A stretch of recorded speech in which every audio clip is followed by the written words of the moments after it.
लोग बैठ के यह स्कीम बनाते हैं, योजनाएं बनाते हैं कि हमने ठगी कैसे मारनी है, बुरे कर्म कैसे करने हैं। लेकिन ये शाह मस्तान दाता रहबर का दर है। यहां बैठ के लोग ये सोचते हैं हमने बुरी आदतें कैसे छोड़नी है, कैसे अपने आप को नेक बनाना है, कैसे बुराइयां छोड़ के खुशियों के आलम में रंग जाना है, और कैसे अल्लाह वाहिगुरु सतगुरु मौला को मनाना है। दिन रात मालिक के आशिक इसी में डूबे रहते हैं और उनकी जिंदगी जितनी आनंदमय होती है दूसरा कोई कल्पना भी नहीं कर सकता।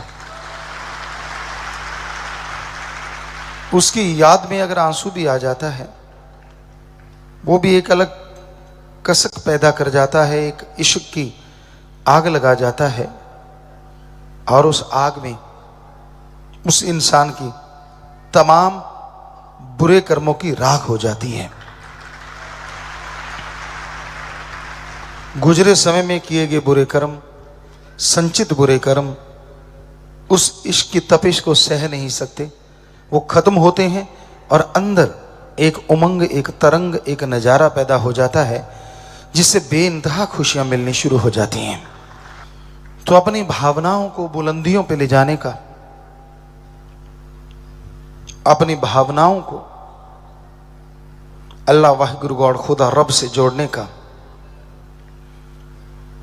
एक रास्ता साईं मस्ताना जी शास्त्रनाम जी दाता रहबर ने बताया। जो सुनते हैं, अमल करते हैं, यकीनन उन्हें मालिक की तमाम खुशियां मिलती हैं, तमाम दया में रहमत मिलती है और उनके अंतःकरण साफ हो जाते हैं और वो खुशियों से लबरेज हो जाते हैं। तो अपने बुरे कर्मों की आहुति दीजिए अपने मुर्शिद कामिल को, अल्लाह वाहिगुरु राम को वायदा करके उस पे चल के दिखाइए कि हां मुझ में ये बुरी आदतें हैं, जिंदगी में मैं ये छोड़ दूंगा। मुर्शिद मेरा साथ देना, अल्लाह मेरा साथ देना, राम मेरा साथ देना।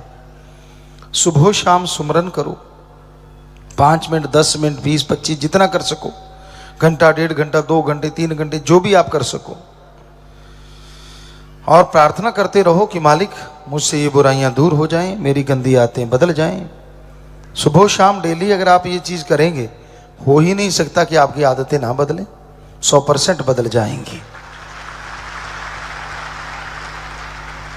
हाँ, अगर आप बदलना ही ना चाहें, अगर आप अरदास प्रार्थना दुआ ही ना करें, सुमन करें ही ना, तो आदतें कैसे बदलेंगी? आदतों को बदलना कोई छोटी मोटी बात तो होती नहीं, बहुत बड़ी बात होती है। जो आदत को बदल देते हैं वही शूरवीर बहादुर होते हैं, वही योद्धा होते हैं।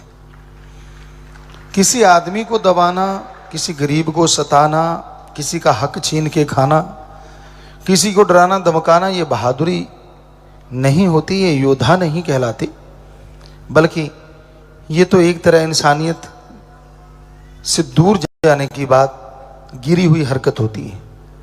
अगर आप में गैरत है, आप में अणख, बहादुरी है, अगर वाकई आप माँ बाप का नाम रोशन करना चाहते हैं, तो एकांत में बैठो, सुमरन करो 5 मिनट, फिर सोचो 5 मिनट सुमरन करने के बाद, सुमरन से पहले सोचो मालिक मेरे में जो कमियां हैं मुझे नजर आ जाएं। 5 मिनट सुमरन करो, फिर आंखें खोलो, फिर सोचो अपने बारे में कि आप कौन कौन से गुल खिलाते हैं, कौन कौन सी बुरी आदतें आप में हैं, और जो लगता है कि आपको बुरी आदतें 100% सतगुरु आपको दिखा देंगे कि ये बुरी आदतें हैं। उन बुरी आदतों को फिर रोजाना प्रार्थना करके एक एक करके छोड़ते जाओ कि मालिक आज मैं ये छोड़ रहा हूं, मुझे ताकत देना, और उसके बाद सिमरन करो 15 मिनट, आधा घंटा, घंटा, 2 घंटे, जो भी आप करना चाहते हैं। तो उनको लेके आप ऐसा करते रहेंगे, यकीनन वो आते छूट जाएंगे। और जैसे भंडारे का ये महीना जाता है तो फिर सुमन करने से पहले बस एक बात कहें कि जितनी भी मैंने बुरी आदतें छोड़ी हैं सतगुरु मौला वो मेरे नजदीक ना आए। रोजाना बुरी आदतों को याद करके सुमन करो तो वो बुरी आदतें भाग जाएंगी और मालिक का प्यार मोहब्बत रंग लाएगा, खुशियों से आप लबरेज होते जाएंगे। इंसान जो बन गया हो नहीं सकता कि उसमें आदतें ना हो, अच्छी भी और बुरी भी। किसी में अच्छी ज्यादा होती हैं, किसी में बुरी ज्यादा होती हैं। अच्छी ज्यादा है तो इतराओ मत, मन का क्या भरोसा कब चारों खाने चित कर दे। बुरी है तो घबराओ मत, दयाल का क्या पता कब खत्म कर दे। इसलिए दयाल पे यकीन रखो, अल्लाह वाहिगुरु गौड़ खुदा रब पे यकीन रखो, सुमन करके डेली छोड़ते जाओ कि हाँ भाई ये बुरी आदत की वजह से मैं, मेरा परिवार परेशान है, मैंने छोड़नी है। तो बहादुर हैं आप अगर उसकी कुर्बानी कर देते हैं, योद्धा हैं आप। अगर उसके आगे घुटने टेक देते हैं तो काहे के योद्धा, काहे के भक्त। तो अपनी बुरी आदतों से लड़ना, बुरी आदतों को तोहफे के रूप में सतगुरु मौला को दे देना बहुत बड़ा तोहफा है। ये कर्म कीजिए, मालिक नजरे कर्म करेंगे और आपके अच्छे कर्म बना देंगे और खुशियों से आप ही नहीं, परिवार ही नहीं, बल्कि आने वाली कुलों का भी उद्धार कर देंगे। मालिक की जो प्रजा है, मालिक की जो सृष्टि है, उस परम पिता परमात्मा ने, उस मालिक ने क्या गजब की बनाई है। कहीं भी आप निगाह मारें, आपस में सगे भाइयों के कर्म नहीं मिलते, हाथों की रेखाएं नहीं मिलती,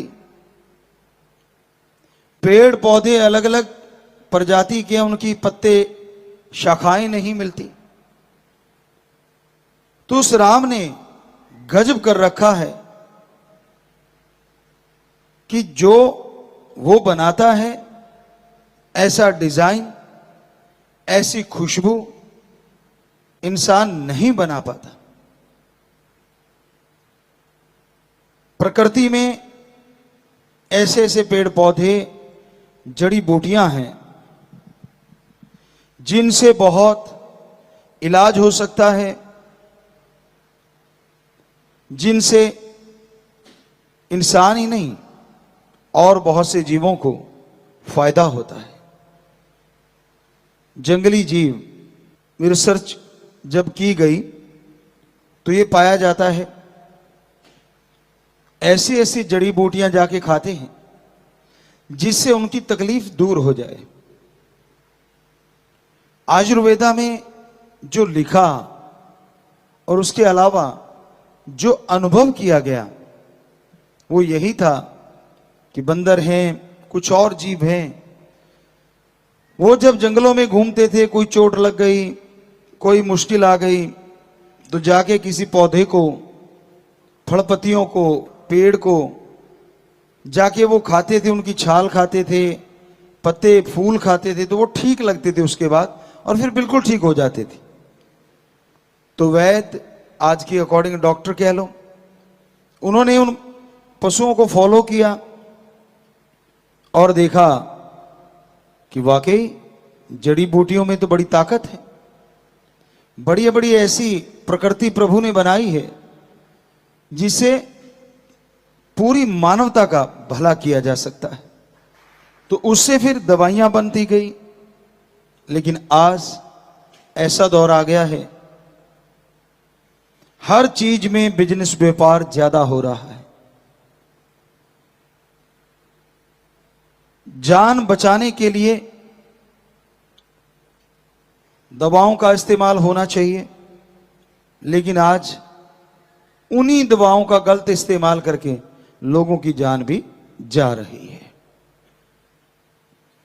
जिसे ड्रग कहें, नशा कहें, बच्चे उसको उसी रूप में लेते हैं और फिर बुरा हाल हो जाता है। बहुत से ऐसे मां बाप जो इस लम्हों से गुजरे होंगे, जिन्होंने उन पलों को जिया होगा जब उनके सामने उनका घर का चिराग, बेटी या बेटा, नशे की वजह से तड़प तड़प के मर रहा। या मर रहा था, उन पलों का एक मां से पूछा जाए, एक बाप बहन बेटी से पूछा जाए, तो वो ही जानती है दर्द क्या होता है। और ये सब क्यों हो रहा है? चंद नोट कमाने के लिए, बिजनेस व्यापार के लिए, और कोई मतलब नहीं है। पैसा कमाने के लिए नशों के व्यापारी ये कार्य करते हैं, नशा लाते हैं, कोई रुकावट नहीं आ रही उनको।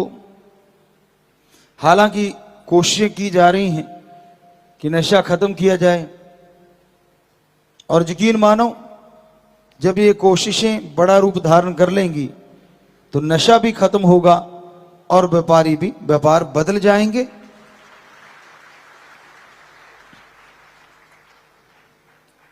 व्यापार के लिए बहुत विभाग हैं, बहुत सारी और चीजें हैं।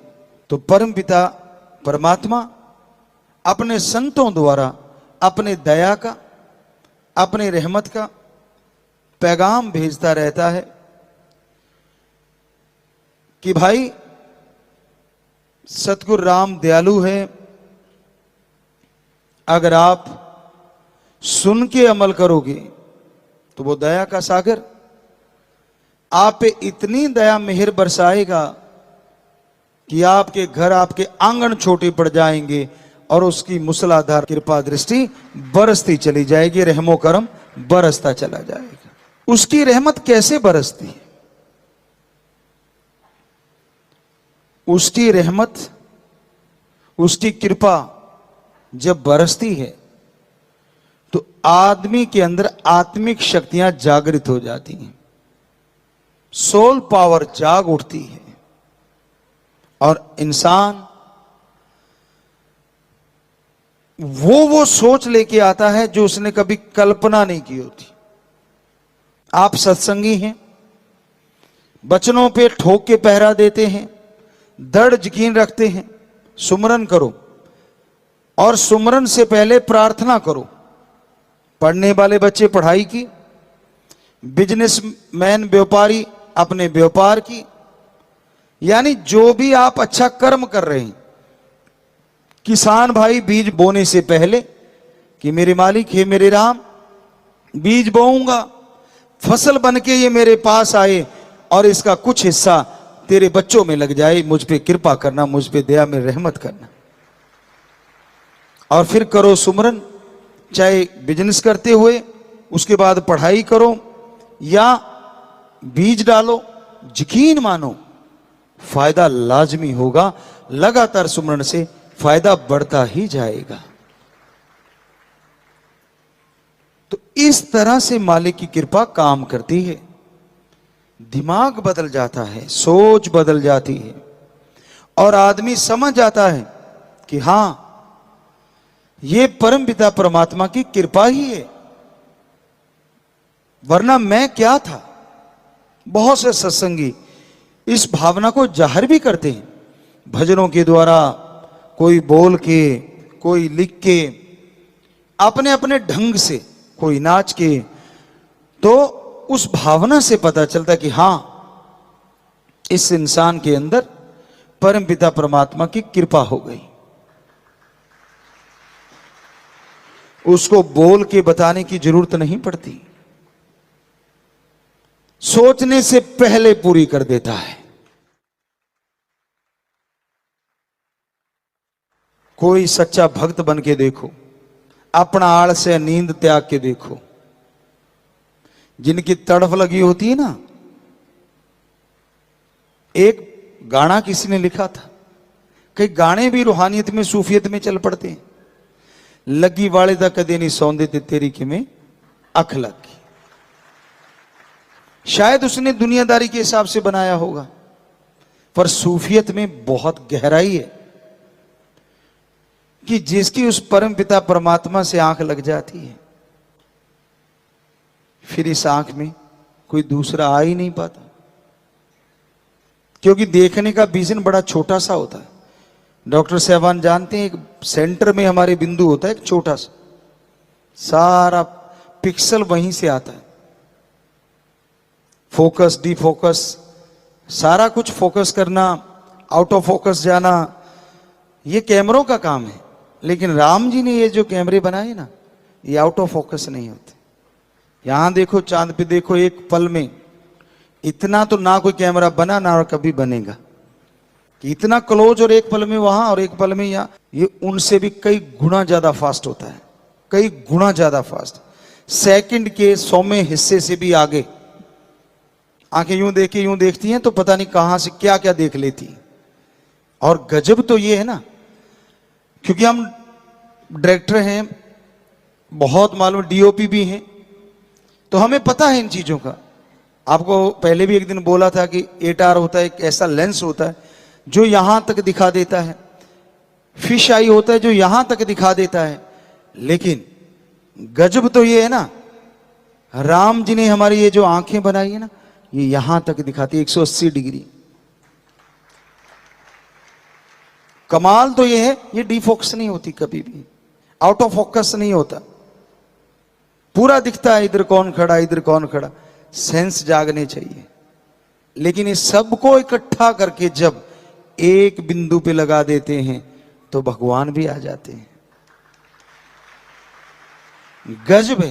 कैमरे को जितना मर्जी फोकस करते रहो, कुछ भी करते रहो, भगवान का ढंग की पिक्चर आ जाए वही काफी है। लेकिन कमाल है ना, जब ये सारे पिक्सल इकट्ठे होके एक जगह इकट्ठे हो जाते हैं ये पॉइंट पे, तो फिर वो रास्ता खुल जाता है परमपिता परमात्मा तक जाने का। कमाल का ऑटोमेटिक विजन है, कमाल के ये लेंस हैं जो अलग से लगाने नहीं पड़ते। क्योंकि शूट करते थे, आपको बोला डीओपी, डायरेक्टर ऑफ फोटोग्राफी या जो भी नाम ले, तो उनका काम होता है जब वो देखते हैं कि मैंने कौन सा सीन लेना है, तो वो लेंस बदल के दूसरा लगाया जाता है। कि अब मैंने फोकस बिल्कुल क्लोज लेना है, अब मैंने वाइड एंगल लेना है, अब मैंने लोअर एंगल लेना, अब मैंने ये लेना है, तो वो सारे अलग से लेंस होते हैं। लेकिन क्या कहें उस परमपिता परमात्मा का, जिसने ऐसे लेंस, और कमाल है ये इतने बड़े बड़े होते हैं, उठा के चलते हैं जब, इतना वजन होता है, और इधर वजन तो है ही नहीं, जरा सी जगह। आप अगर डॉक्टर से पूछो कि जरा सी जगह होती है, और क्या उसका वाइड एंगल है, और क्या उसका लॉन्ग एंगल है, और क्या उसका फोकस है, जबरदस्त। इससे बड़ा तो हो ही नहीं सकता ना, कि जब उसको टोटली फोकस कर देते हैं एक पॉइंट पे तो भगवान जी भी आ जाते हैं। पर इसको फोकस करने के लिए इस माइंड में राम का नाम लाना पड़ता है, उसको याद करना पड़ता है जिसने ये ऑटोमेटिक लेंस बनाए हमारे अंदर। तो उसको जब याद करते हो तो ये सब चीजों को आउट ऑफ फोकस करके एक जगह फोकस होने शुरू हो जाते हैं। वरना तो 180 डिग्री कोई छोटी बात नहीं होती। और जब मन इसको काम में लेता है ना, तो ये पता नहीं कितना लंबा चौड़ा दिखाते हैं, कहां से कहां ले जाते हैं। सोच इनके द्वारा भी बहुत आती है और इसके द्वारा भी बहुत आती है। जो आंखें देखती हैं बिठा लेता है, ये पकड़ लेता है। जो कान सुनते हैं बिठा लेता है। तो भाई आप फोकस करें यहां पे और राम का नाम जपें, तो यकीन मानो आपकी तमाम मैल धुल जाएगी, आपकी तमाम बुराइयां खत्म हो जाएंगी, और एक ऐसी बहार जिंदगी में छा जाएगी जिसकी लोग कल्पना करते हैं, हकीकत में नहीं। नींद तो फिर क्या है, जब दर्शनों की इच्छा हो तो घोड़े की तरह दौड़ के आते हैं। वैसे हम अपनी बड़ाई नहीं, अपने सदगुरु मौला की बड़ाई करते हैं हर पल। तो हम दर्शनों को आया करते, सुबह दीदार करके बेपरवाह जी से, और चले तो वहां से काफी दूर पड़ता है, लगभग 150-200 किलोमीटर पड़ता है।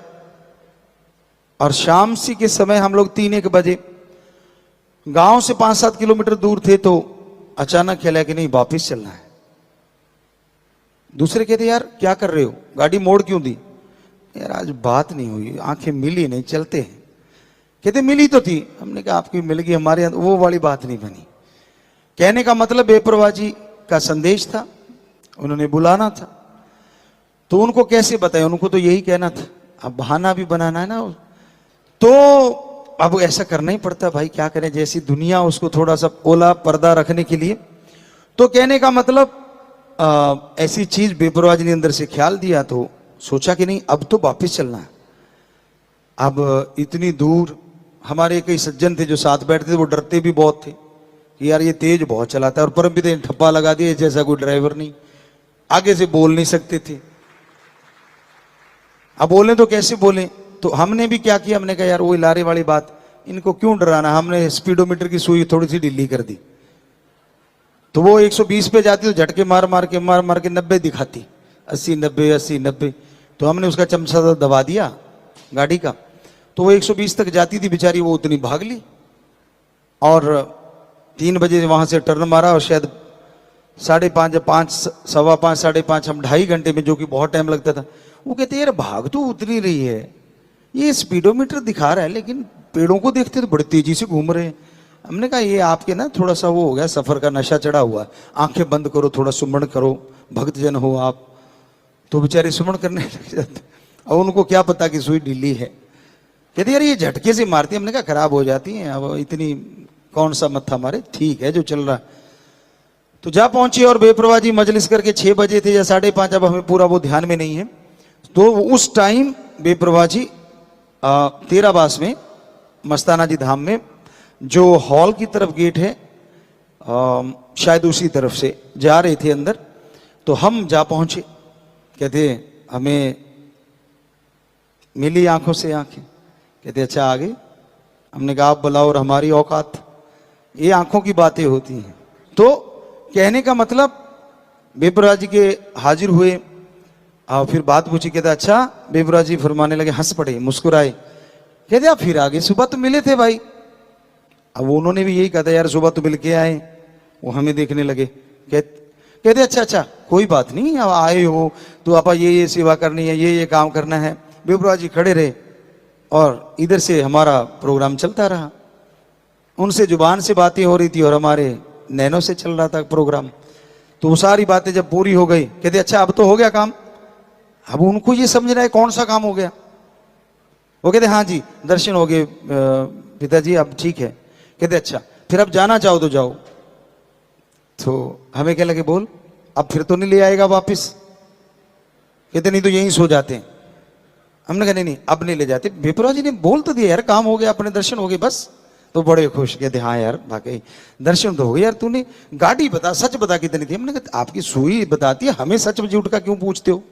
कहते सुई तो 80-90 पे ही रही, वो जाते टाइम भी बेचारी वो हम 80-90 ही चलाई, तो वो 80-90 पे धक्का मार मार के आ जाती थी, उससे आगे नहीं जाती थी, ये पक्का था उसका। तो कहते हाँ यार आज भी उतनी ही जा रही है, पर पेड़, हमने कहा अंधेरे में पेड़ कैसे घूमेंगे। तो हम लोग घर पहुंच गए। तो कहने का मतलब जब लगी होती है ना तो फिर लगी होती है। खसम को भी पता होता है उस राम को, सतगुरु मौला को। और कई ऐसे होते हैं यहां सोए रहते हैं, उठ के आने में भी यूं डगमगाते हुए यूं आएंगे, बड़ा तरस आता है। अरे जिनको नसीब है वो नसीब बनाना नहीं चाहते, और जो नसीब बनाना चाहते कई बार नसीब नहीं हो पाता। पर हमेशा ऐसा नहीं रहने वाला, जिनको चाहते हैं उनके तो जरूर बनने हैं, वो घर बैठे तो भी बन जाएंगे। और ये मत समझो कि यहां बैठा वो ज्यादा ही बनवा लेगा। अब जिसको इच्छा ही नहीं है, नींद नहीं मार रखा है, उठ के आने में तकलीफ, चलने में तकलीफ, पांव घसीट घसीट के चलना, ऐसे लगता है जैसे अमली आ रहा हो। जो यार का अमली होता है ना तो कहता है पंख लगा दे यारा उड़ के आ जाऊं।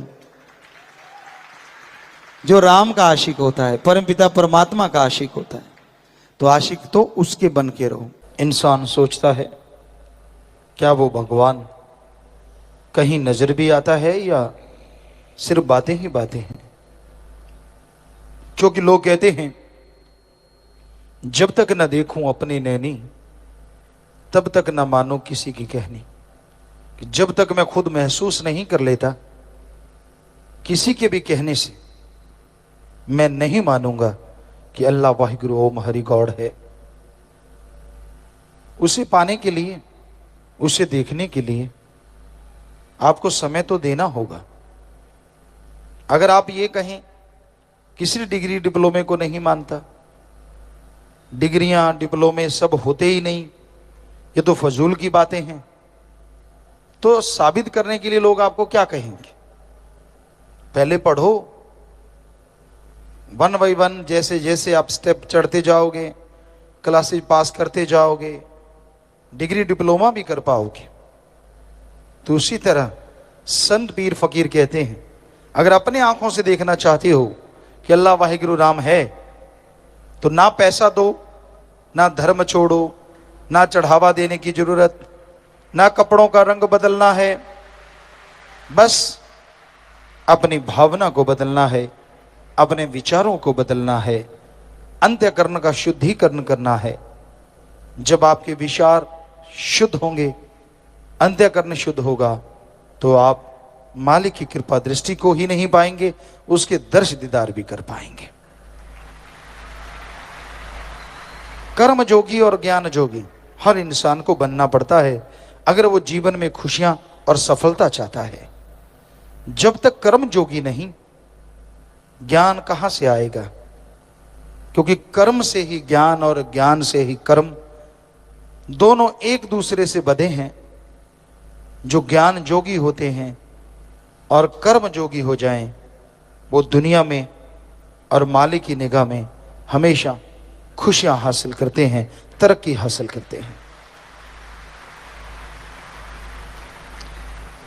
आपको ये ज्ञान है कि आप तैर के समुंदर पार कर सकते हैं, पर आप तैरना ना चाहें तो क्या समुंदर पार हो जाएगा?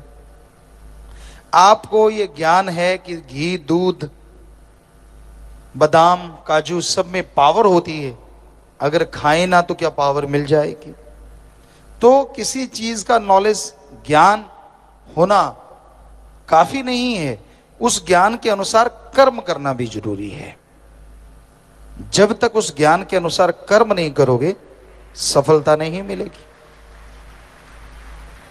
और सभी धर्मों में 2 ही बातें प्रधान है, कर्म जोगी बनो और ज्ञान जोगी बनो। संत खुद ऐसा बने। हमारे हिंदू धर्म की बात करें तो जो भगवान कहलाए, अवतार आए, श्री राम जी, श्री कृष्ण जी, सिर्फ भगवान ही नहीं थे, वो राजा महाराजा भी थे। और बचपन में उन्होंने गुरुकुल में रहते हुए सारे गुरुकुल के पशु चुराए, जितने भी पशु थे उनको चराया, खाना खिलाया, चार के लाते और हरा चारा डालते, उनका दूध निकालना, खेती बाड़ी करना, गुरु और गुरु माँ के लिए भोजन बनाना, उनके पांव दबाना, उनके सोने के बाद सोना और जागने से पहले जाग जाना, ये श्री राम श्री कृष्ण जी ने करके दिखाया। इसलिए उन्होंने लिखा है, हिंदू धर्म के लोगों, कर्म जोगी बनो और ज्ञान जोगी बनो। सिख धर्म के 10 गुरु साहबान, उन्होंने भी करके खाया। हमने बहुत से गुरु साहबानों का जीवन पढ़ा। उन्होंने मेहनत की, कार सेवा की, तो उन्हें गुरगद्दी मिली। इसलिए उन्होंने लिखा, 10 नवाधिकृत करो और परमात्मा का नाम जपो। यही बात इस्लाम धर्म के पैगंबर मोहम्मद साहब, उस जमाने में लोग पशु चराते थे, पशुधन बड़ा माना जाता था, तो उन्होंने भी ये कर्म किया। इसलिए उन्होंने लिखा, हक हलाल की रोजी रोटी खाओ और अल्लाह की इबादत करो। ईसा मसीह के समय में भी यही बात थी, उन्होंने भी सारी उम्र करके खाया। इसलिए उन्होंने लिखा, हार्ड वर्क करो और गॉड्स प्रेयर करो। धर्मों ने नहीं सिखाया कि ठगी, बेईमानी, भ्रष्टाचार से कमाओ। धर्मों ने नहीं सिखाया कि एक दूसरे का हक मार के खाओ। धर्मों ने नहीं सिखाया कि किसी के मुंह का निवाला छीन के अपने मुंह में डालो। अगर ऐसा करोगे तो ये जहर है, धीमा जहर, आने वाली पीढ़ियों तक को नहीं छोड़ेगा। धर्मों ने ये सिखाया। पर करा क्या जाए, धर्मों का ज्ञान तो बहुत लोगों को है।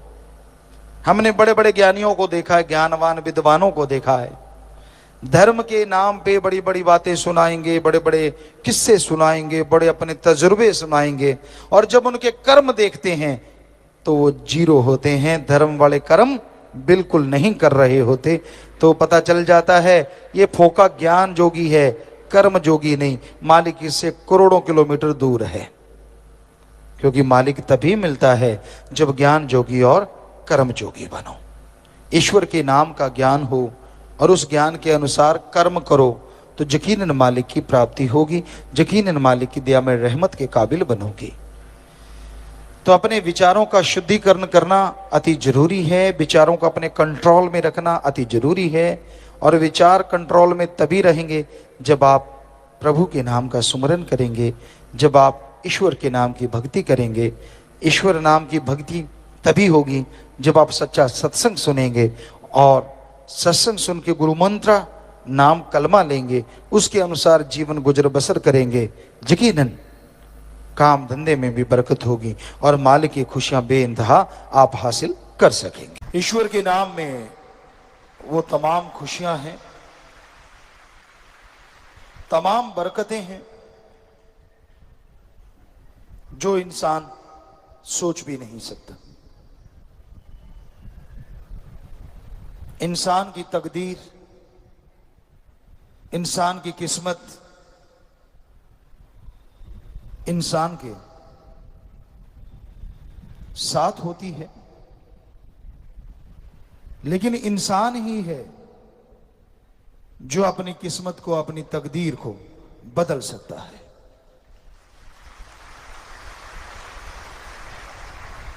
लोग ये कहते हैं जो भाग्य में लिखा है वही मिलता है,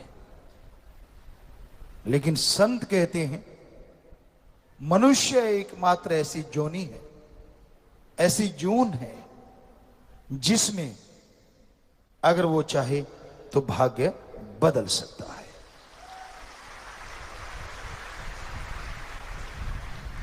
उसके लिए कर्मठता,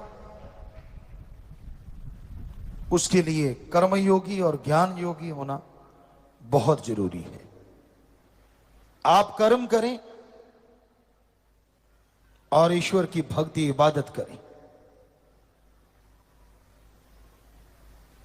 उस मालिक के नाम के साथ साथ अच्छे कर्म करो, कड़ा परिश्रम करो, शारीरिक मेहनत या दिमागी मेहनत जो लगातार करते हैं, साथ में प्रभु परमात्मा का नाम जपते रहते हैं, हो ही नहीं सकता उसे अंदर बाहर किसी चीज की कमी आ जाए।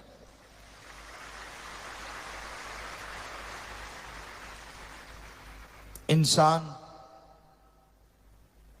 जब पाखंडवाद में पड़ जाता है, इंसान जब ढोंग दिखावे में पड़ जाता है, तब मालिक से बहुत दूर चला जाता है। उसको दिखावा नहीं, अमलों से पाया जा सकता है। दिखावे की जरूरत नहीं, आप कर्म ऐसे करो, अच्छे कर्म, कड़ा परिश्रम, हक हलाल मेहनत की कमाई और ईश्वर की भक्ति हमेशा मालिक से प्यार बढ़ाती है। और मालिक के प्यार में क्या मिलता है? क्यों करे कोई उस भगवान अल्लाह राम से प्यार? इंसान है तो इंसानों से प्यार करता है। इंसानी प्यार गलत नहीं, लेकिन उसमें हवस ना हो। इंसानी प्यार एक हद तक साथ देता है। विचार नहीं मिलते तू कौन और मैं कौन, थोड़ा झगड़ा हुआ तो तू कौन और मैं कौन। कि मालिक का प्यार ऐसा क्या है जो किया जाए और क्यों किया जाए। इंसानी जीवन में दुख आते हैं, सुख भी आते हैं, ये तो आप मानोगे। हर दिन एक जैसे नहीं रहते, ये भी आप मानोगे। कभी बीमारियां आती हैं, कभी घर में, कभी परिवार में, कभी कहीं तरह तरह की परेशानियां आ जाती हैं। क्या आप ये नहीं चाहते कि जिंदगी में हमेशा एक रस हो, खुशियां ही खुशियां हो, बीमारी आने से पहले कट जाए। कभी उतार कभी चढ़ाव, कभी उतार कभी चढ़ाव, ये जिंदगी का एक अंग है। पर अगर प्रभु से प्यार किया जाए तो वो ऐसे रंग से भर देता है कि कभी पतझड़ नहीं होता। फिर तो मालिक से प्यार करना चाहिए ना। और हैरानी ये है, आप जिससे भी प्यार करते हो कुछ लेते हो कुछ देते हो। कोई सत्संगी भाई बहन होंगे जो बेगर्ज प्यार करते हैं, अदरवाइज रिश्तों में भी लेना देना लगा रहता है। और हैरानी ये है, प्रभु आपसे कुछ लेता नहीं और देता ही देता है, देता ही देता है। क्यों ना करें उससे प्यार। तकलीफ क्या है? जो सारी तकलीफों को मिटा दे, जो पहाड़ जैसी बीमारियों को कंकर में बदल दे, जो हमें गाइड करे कि हम परमानंद में कैसे रह सकते हैं, बेगमपुर के बादशाह कैसे बन सकते हैं, उससे प्यार क्यों ना करें। और उसी के प्यार में लज्जत। दुनिया में रहते आपको जो भी स्वाद अच्छा लगता है, मीठा कड़वा नमकीन, जो भी अच्छा लगता है, अलग अलग टेस्ट होता है। किसी को नमकीन अच्छा लगता है, किसी को मीठा अच्छा लगता है। पर वो मालिक के प्यार ऐसा आनंदमय है, ऐसा खुशी देने वाला है, ऐसा लज्जतदायक है कि अगर आप उससे प्यार करेंगे, चाहे आपका टेस्ट कैसा ही क्यों ना हो, वो उससे अरबों गुना ज्यादा आपको प्यार और वो मजा देगा और वो परमानेंट रहेगा। बार बार खाने पीने की जरूरत नहीं पड़ेगी। तो क्यों ना करें प्रभु से प्यार, क्यों ना करें अल्लाह राम से प्यार। करना चाहिए। कोई लॉस नहीं, इन्वेस्ट कुछ नहीं करना अपने। अदरवाइज कोई बिजनेस ले लो, कोई व्यापार, डॉक्टर के पास जाओ, वैद्य के पास जाओ, दवाई दे देगा लेकिन पैसा तो लेगा ना भाई।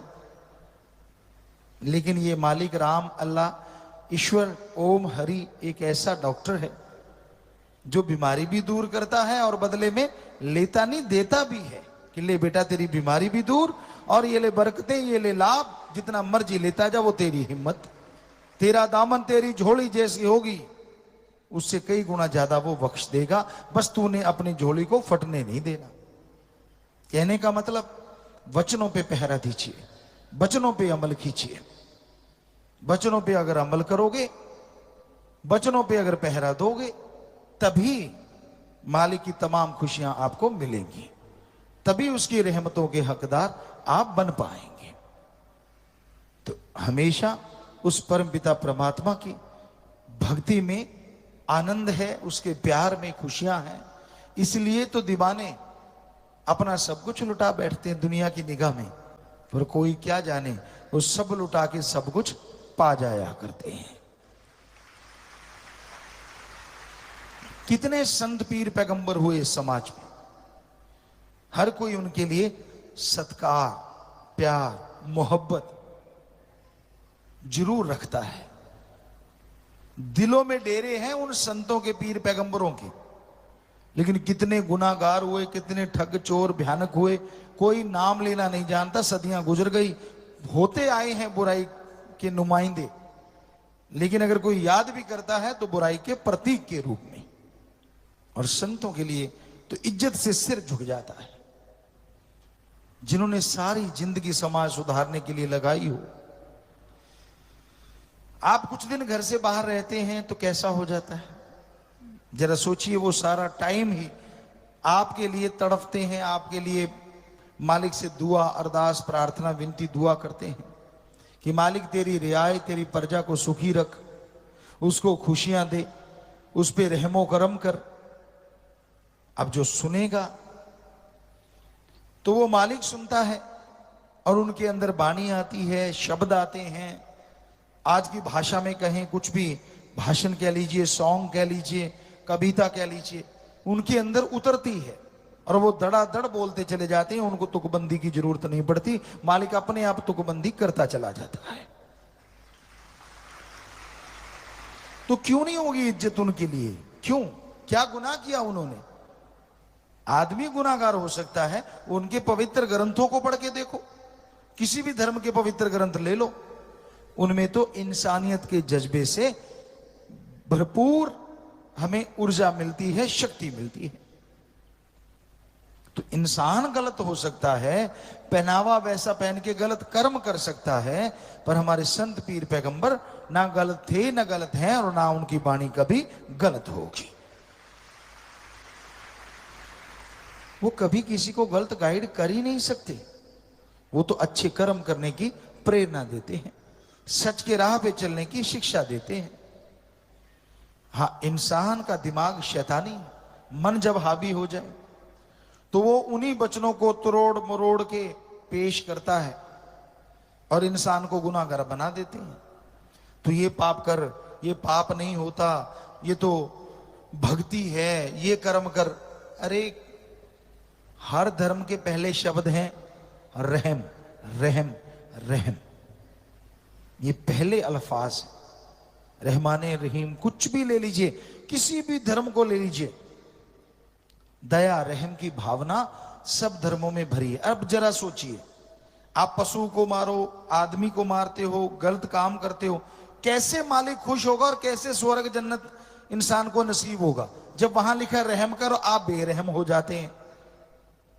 तो ये शिक्षा देने वाले ही तोड़ मरोड़ के संत पीर पैगंबरों के वचनों की बेअदबी करते हैं, वरना उन्होंने तो एक ही बात सिखाई है, बेगर्ज मोहब्बत करो, निस्वार्थ प्यार करो, तो मालिक अल्लाह राम जरूर मिलेगा। लड़ाई झगड़े नफरत की तो बातें कहीं आती ही नहीं। तो इंसान को संतों के वचनों को सहज भाव से लेना चाहिए। सत्संग जब सुनते हो, उसके बाद संतों के वचन सुनते हो, उनकी समझ बहुत बहुत ज्यादा आती है। अदरवाइज कुछ समझ नहीं आती। आपने कई बार पाठ सुने होंगे अलग धर्मों के, अपने अपने धर्म में सुने होंगे, बल्कि लोग वहां बैठे बैठे उकता जाते हैं, यार कब ये समाप्त होगा और कब प्रसाद मिले और हम चलते बने। सबकी निगाह प्रसाद में ज्यादा होती है, पढ़ने वाला क्या गा रहा है, क्या बोल रहा है, उसकी तरफ किसी का ध्यान ही नहीं होता। तो क्योंकि समझ कुछ नहीं आती, और पढ़ने वाले को भी होता है निपटा दूं बस, निपटा दूं बस, निपटा दूं। उसको कोई मतलब नहीं सामने वाले को समझ आए ना आए, उसने तो अपनी ड्यूटी बजानी, अपना काम निकाला और चल भाई। तो ये अजीबोगरीब मंजर इस कलयुग में आश्चर्य की बात नहीं है, ऐसे आम बात है। आश्चर्य की बात है यहां बैठो और आपको राम की बात समझ आने लगे, वो आश्चर्य है, क्योंकि यही सच्चा सत्संग होता है। सीधी सादी भाषा, उन्हीं शब्दों को, उन्हीं के पवित्र वचनों को जब सच्चा संत सुनाता है तो वो उस दौर की भाषा के अनुसार सुनाता है, और लोग सुन के जल्दी अमल कर लेते हैं और खुशियों से माला माल हो जाते हैं।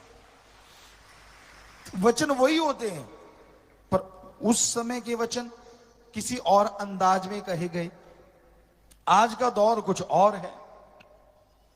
आज अगर कोई राग गाने लग जाओ, जो पुराने राग थे, बहुत सारे राग थे, बहुत धर्मों में पाए जाते हैं, उन राग के बारे में लिखा हुआ आज किसी को आता नहीं। पौड़ी गवारे की फला फला, अब आजकल किसी के पल्ले ही नहीं पड़ेगा वो कौन सा राग था। तो इस तरह के राग जो लिखे जा चुके हैं, जो आज के बच्चे जानते नहीं उनका नाम, कैसे गा लेंगे, और गा भी लेंगे तो आंखें खोल के देखेंगे तो चंद लोग बैठे होंगे, सारे खिसक जाएंगे। एक सज्जन ऐसा ही कोई राग सुनाने लगा, उसको लगा मैं सुना के छोड़ूंगा। सच्ची बात है, ये बहुत पहले की बात है, अब तो जमाना बहुत बदल गया, तब भी ऐसा हुआ था।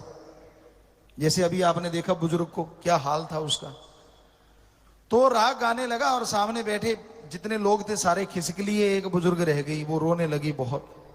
वो कहने लगा माई तू बैठी है, बाकी सब चले गए। कहती बेटा मुझे तरस आ रहा था। तरस आ रहा था? मैं तो राग सुना रहा था, तुझे तरस क्यों आ रहा था? कहती बेटा आंखों को पहुंची, नाक नूक पहुंचा, बात बताऊं? कहती बता। कहते जैसे तू अरड़ा रहा था, रात मेरी भैंस का कटड़ा अरड़ाता रहा, सुबह मर गया, मुझे डर है कहीं शाम तक तेरा काम ना हो जाए, मेरे को तेरे पे तरस आ रहा था। तो ऐसे रागों का ये हाल है आज के दौर में।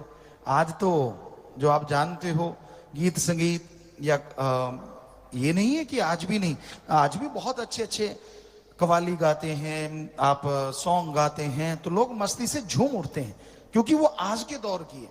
पर उस समय की गाओगे तो पल्ले कुछ नहीं पड़ेगा।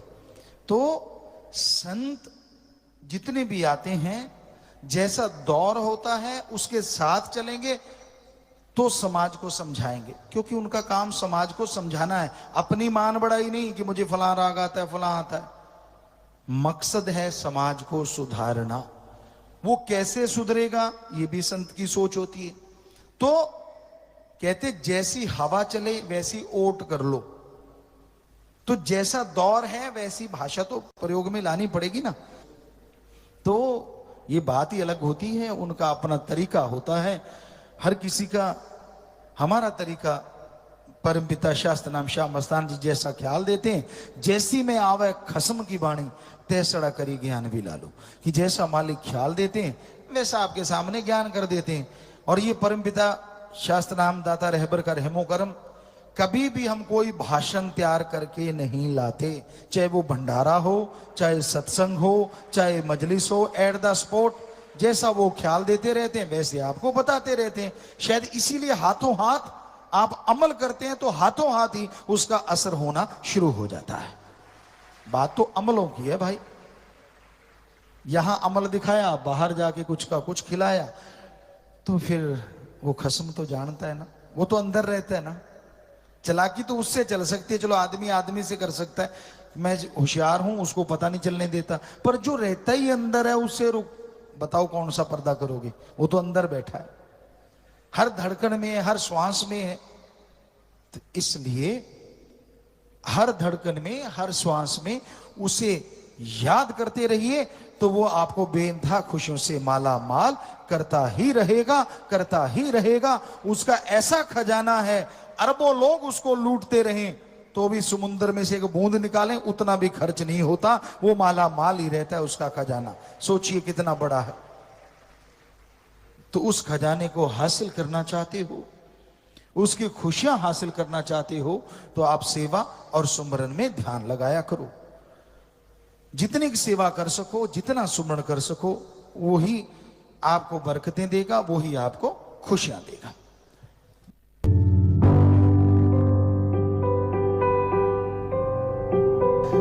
सुबह शाम नियमित रूप से सुमरन के पक्के बनेंगे, चाहे 5, 10, 15 मिनट जितना भी कर सके, और 3 वचनों पे पूरी दृढ़ता से पहरा देंगे।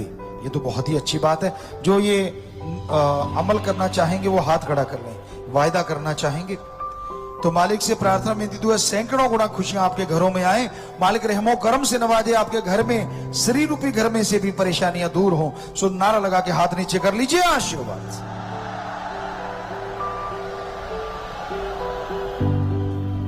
तो आप अगर वायदा करते हैं तो ये हो नहीं सकता कि मालिक रहमतें अलग से ना बख्शे, रहमतें भी अलग से जरूर आएंगी। बस अमल आप करना है, ये जरूर ध्यान रखिए।